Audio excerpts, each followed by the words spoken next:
blush and blue ဂျပန်ဆိုင်လေးပါ coffee ဆိုင်လေးကျွဲပေါ်တည့်ရတာ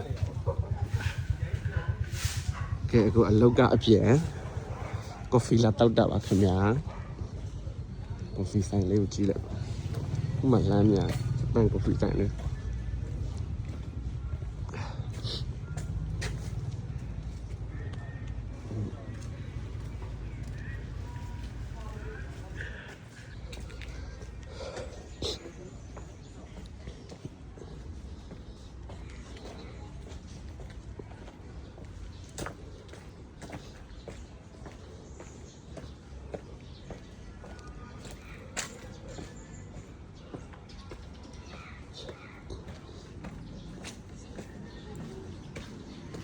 ချစ်စရာလေ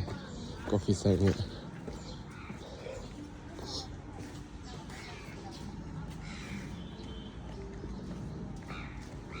ဒီပင်လေးကြိုက်ဆုံး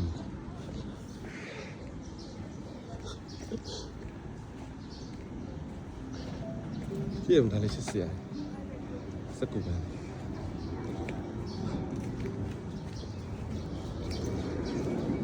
ဒီနေရာလေးမိုက်တယ်နော်ဆိုဟုတ်ဒီတိုင်းတက်ပေါ်ရပြီနော်အခုရိုက်ပြီမှာ